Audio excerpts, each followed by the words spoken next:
All right, and welcome everybody to a Friday night edition of the 2025 Stanley Cup Playoffs wrap-up show with the Besse boys, Barry, Besse, and my son Carson, who is going to come on here in just a second. After having at least three, more times 4 games a night, tonight in the Stanley Cup Playoffs only had one game, but it was another head scratcher if you're a Winnipeg Jets fan. We'll get into that in just a minute. But first, I want to just say you can get all of the Besse Boys Center Ice Podcast 2025 Stanley Cup wrap-up shows on our YouTube channel, Besse Boys Center Ice Podcast YouTube. And that is also available on the Refocused Radio Network with Shemaya Reed's I Am Refocused Radio and Rudy Campos Jr. and Sweep the League. So you can go there and get all of the, so far, every night that we've done a podcast. Yep, we've been doing good. We've done every night, except obviously we mentioned night one, but we redid that one. So tonight, as I mentioned, was only one game. And it's kind of funny only having one game and being on. But I like it that we're doing a show at 10 o'clock. 10 o'clock. It's better than doing it at 12:30 or 1 in the morning. All right. So the scenario. Sorry, but go ahead. Sorry. The scenario tonight was Winnipeg in St. Louis to try to close out the series. Now, the visiting team had not yet won a game, right? Mm-hmm. Yeah, they had not yet won a game in this series. And I think going back to the regular season, the Blues hadn't lost a home game in like 12 or 13 games, including regular season and, well, as we're going to talk about, the 3 games in the playoffs. And once again, Carson, a guy who is up for the Vezina Trophy and the Hart Trophy for the 3rd time in this series gets pulled. And it's like, I don't know, Connor Hellebuyck in the playoffs is the reverse of what you're supposed to be. Yeah. You know, it's I don't know if it's a stigma of playing in St. Louis. No, I think it's just something with, it's something with his game, I think. Like, he just, I think he almost gets maybe overwhelmed by the moment because it happened last year against the Avalanche. And I think people were quick to discount, including myself, that, okay, it's the Colorado Avalanche. I mean, come on. Like, McKinnon, at the time, Rantanen was still there. Makar, Val Nichushkin. A lot of guys that have put up a lot of goals. You go to St. Louis, and no dissing the guys on the St. Louis Blues. But they haven't had that, that Hart Trophy winner, the Rocket Richard winner. Mm-hmm. Right. A guy that's leading the league in points or top 5 points. They don't have that. They have a lot of guys that can muck it up and get 15, 20 goals a season. But they don't have that 30, 40, 50 goal score. Except like a Robert Thomas, Jordan Kyrou, but they're not as built as Avalanche as far as star power, and they're still getting it done. And like you said, 3 times they've played St. Louis at home in the series. 3 times Hellebuck's been pulled.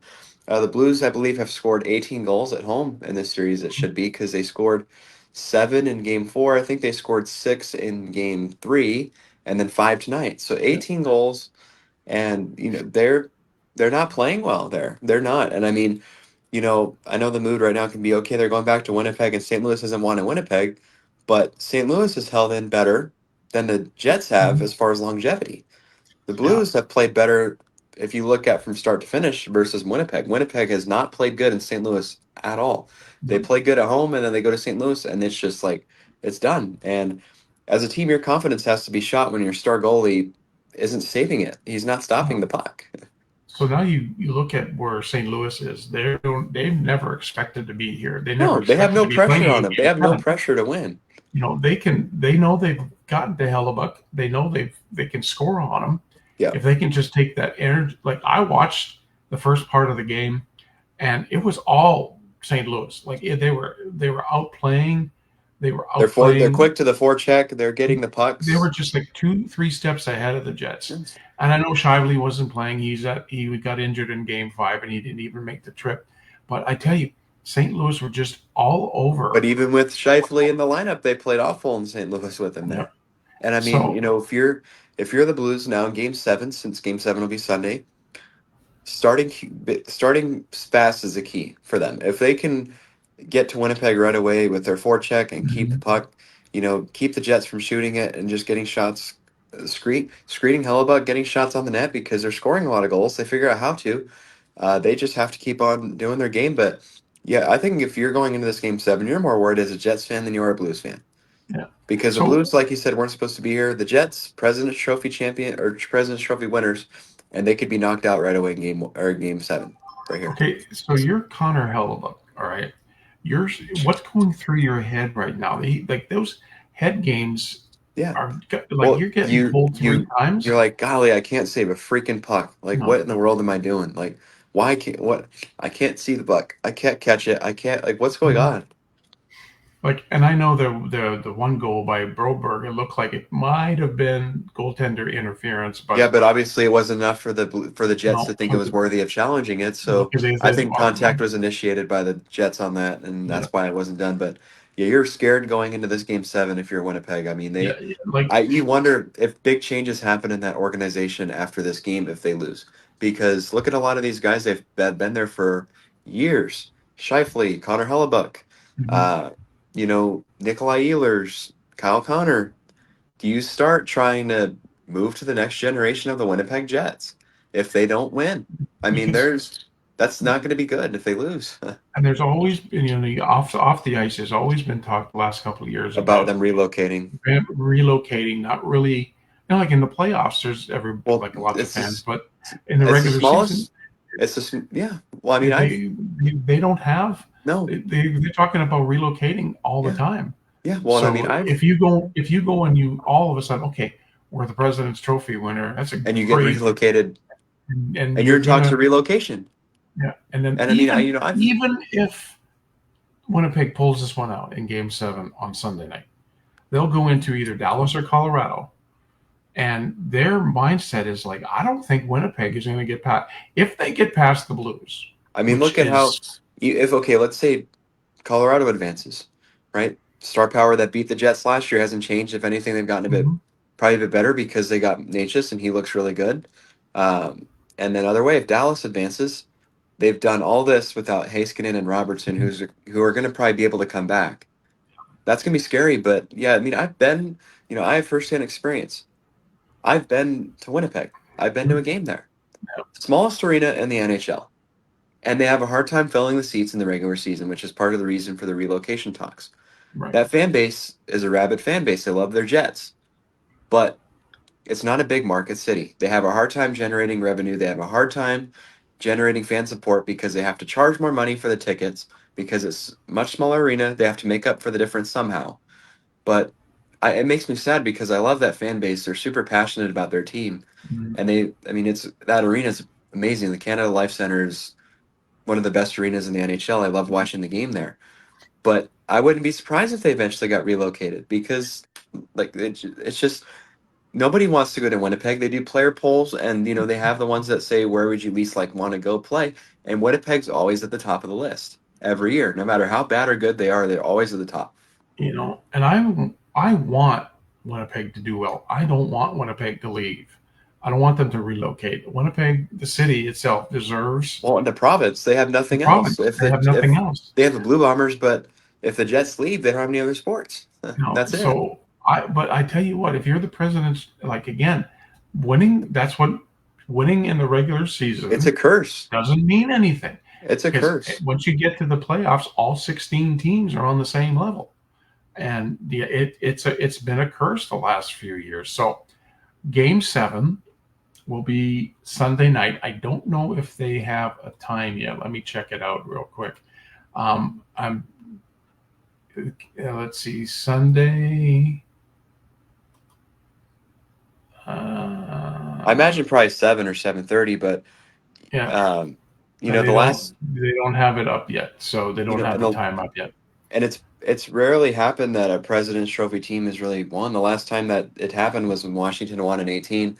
Yeah. They won the President's Trophy, but it rarely happens, and a lot of these President's Trophy winners get knocked out right away. I Hmm. mean, you know, look at the biggest one I think that people can think of is Tampa Bay in 2019 Hmm. when Yeah. Columbus swept them, Yep. swept them, Swept and them. this is bad. I think this is a lot worse than people really maybe are looking into or think for Winnipeg. This is I think in my mind at least, I could be overlooking this, but just as a fan, I think this is the biggest game of their franchise history right here. Yeah, because Because, they've been in the conference finals in 2018. They lost to Vegas, but that team had a lot of hope left in it, and they thought that they could keep on going and make it back.